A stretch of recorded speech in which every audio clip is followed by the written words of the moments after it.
दर्शकों, ब्रेक के बाद आप सभी का मैं स्वागत करती हूं। आपके साथ मैं सृष्टि मिश्रा। आप देख रहे हैं इंडिया न्यूज और इंडिया न्यूज पर आज हम इस खास बुलेटिन में बात करने वाले हैं पाकिस्तान की।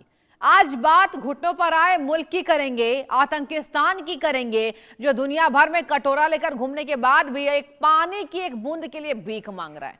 जी हां, हम बात करें पाकिस्तान की। आज से ठीक 14 महीने पहले भारत के पीएम नरेंद्र मोदी ने एक ऐतिहासिक और साहसिक फैसला लेते हुए साफ कर दिया था, खून पानी एक साथ नहीं बह सकते। आतंकवाद को पालने पोसने वाले पाकिस्तान को सबक सिखाने के लिए भारत ने सिंधु जल संधि की स्थगित कर दिया था। अब इस फैसले ने इस्लामाबाद से लेकर रावलपिंडी तक हड़कंप मचा दिया। पिछले 14 महीनों में पाकिस्तान ने भारत को मनाने की हर नापाक कोशिश की, कई देशों के तलवे चाटे और यहां तक कि कोर्ट ऑफ आर्बिट्रेशन का दरवाजा भी खटखटाया। लेकिन नया भारत है ये, न किसी दबाव में आएगा, न किसी अपने फैसले से टस से मस होगा। अब अपनी इस छटपटाहट को लेकर पाकिस्तान अंतर्राष्ट्रीय मंचों पर दुष्प्रचार की नई साजिशें रच रहा है। 18 जून को बेल्जियम की राजधानी ब्रुसेल्स में पाकिस्तान ने यूरोपीय थिंक टैंक के साथ मिलकर एक कॉन्फ्रेंस आयोजित की। इस मंच का इस्तेमाल भारत के खिलाफ जहर उगलने, अंतर्राष्ट्रीय समुदाय की आंखों में धूल झोंकने और यूरोप को डराने के लिए किया गया। पाकिस्तान के डिप्टी पीएम इशाक डार से लेकर उनके पर्यावरण मंत्री तक सबने वीडियो कॉन्फ्रेंसिंग के जरिए भारत की जल परियोजनाओं पर अपना दुखड़ा रोया। यानी कल तक जो पाकिस्तान पानी बंद करने पर भारत की सांस बंद करने की गीदड़ भपकी दे रहा था, आज वो पाकिस्तान दुनिया के सामने भारत से मध्यस्थता कराने की भीख मांग रहा है। लेकिन ऐसा क्या हुआ, आज ये नौबत आई। जानेंगे इसकी वजह। इस मुद्दे पर चर्चा के लिए जुड़ेंगे कुछ ही वक्त में मेरे साथ खास मेहमान।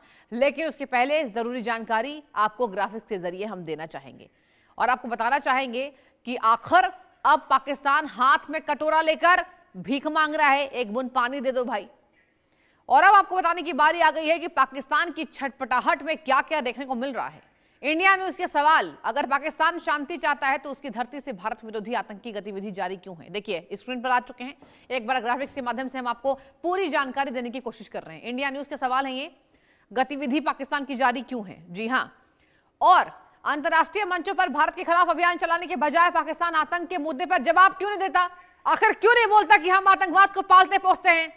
इसके साथ पाकिस्तान क्यों नहीं मानता कि आतंकवाद भारत पाकिस्तान के रिश्तों में सबसे बड़ी बाधा है? और अभी भारत पाकिस्तान की बातचीत सबसे बुरे दौर से दर्शकों गुजर रही है इतिहास में। पानी बंद करने पर सांस बंद करने की गिदड़ भपकी दे रहा पाकिस्तान अब अंतर्राष्ट्रीय मंच पर जाकर क्यों रो रहा है, क्यों कह रहा है भारत के खिलाफ, क्यों जहर उगल रहा है? यूरोपीय थिंक टैंक जैसे मंच का इस्तेमाल कर भारत के खिलाफ झूठा नैरेटिव गढ़ने की कोशिश ये पाकिस्तान करता नजर आ रहा है। और अब ब्रुसेल्स में क्या हुआ, देखिए, पाकिस्तान की छटपटाहट ब्रुसेल्स तक दर्शकों पहुंची है। पाकिस्तान की सिंधु जल समझौते पर अंतर्राष्ट्रीय समर्थन जुटाने की कोशिश कर रहा है, वो रोना रो रहा है वो। इसके साथ अब यहां ब्रुसेल्स में सिंधु मुद्दे पर ट्रांस बाउंड्री वाटर रिसोर्सेज नाम से बुलाई गई प्रेस कॉन्फ्रेंस उन्होंने ही बुलाया था। पाक डिप्टी पीएम और विदेश मंत्री इशाक डार समेत कई प्रतिनिधि उसमें शामिल होते नजर आए थे। और अब क्या होता है, पॉइंट नंबर 4 समझिए। इशाक डार का दावा क्या है? भारत की नई जल परियोजनाएं पाक के जल संसाधनों को करेंगी प्रभावित। ऑब्वियसली ये हो रहा है, खून और पानी एक साथ तो नहीं चलेगा। सरकार ने हमारी कही ये बात। और अब आपको बताइए, पाक ने भारत पर जल संसाधनों को हथियार की तरह इस्तेमाल करने का आरोप लगाया है। पॉइंट नंबर 6 पर आते, चलिए आगे बढ़ते हैं। पाक ने भारत पर जल संसाधनों को हथियार की तरह इस्तेमाल करने का आरोप लगाया और सिंधु जल संधि को लेकर पाक की अपीलों पर भारत के रुख में कोई बदलाव नहीं हुआ है। पाक ने अंतर्राष्ट्रीय समुदाय से भारत के साथ सिंधु जल संधि पर बातचीत कराने की अपील की है। इसी वजह से वो विदेश का रुख कर रहा है, रो रहा है, हाथ में कटोरा है, पानी दे दो बाबा। भारत सरकार देने को तैयार नहीं है। भारत का सख्त एक्शन है। आतंकवाद के विरोध में सिंधु समझौता ठंडे बस्ते पर डाल दिया गया भारत की तरफ से। जी हां, इसके साथ क्या होता है, पाकिस्तान प्रायोजित आतंकवाद को लेकर भारत का रुख साफ है। आतंकवादियों को पालोगे, एक पानी का बूंद नहीं मिलेगा। और इसके साथ जब तक सीमा पार से आतंकवाद खत्म नहीं होता है तब तक रोक जारी रहेगा भारत की तरफ से। ये जो रोक है वो जारी रहने वाली है।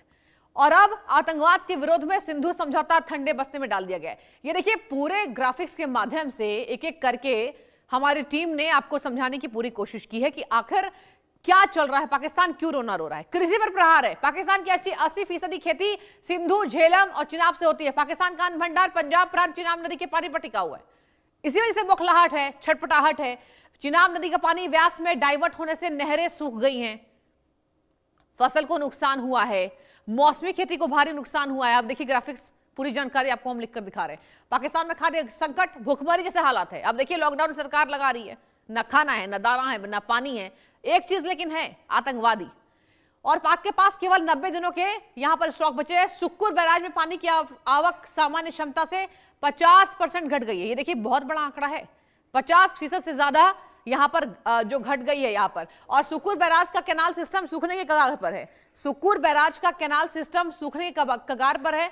और अब चलिए कुछ और ग्राफिक्स सामने आ चुके हैं, उनको भी आपके साथ साझा करना जरूरी है। भारत का चिनाब मास्टर प्लान, चिनाब व्यास लिंक टनल, जगह लाहौल स्पीति, लागत 2352 करोड़ रुपए, लंबाई कितनी है 8.7 करोड़।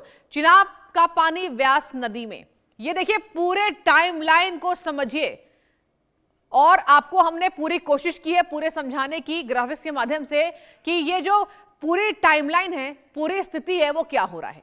और चलिए, जैसा कि इस खास डिबेट में मैंने पहले आपसे कहा था कि कुछ ही वक्त में मेरे साथ बहुत खास मेहमान जुड़ चुके हैं।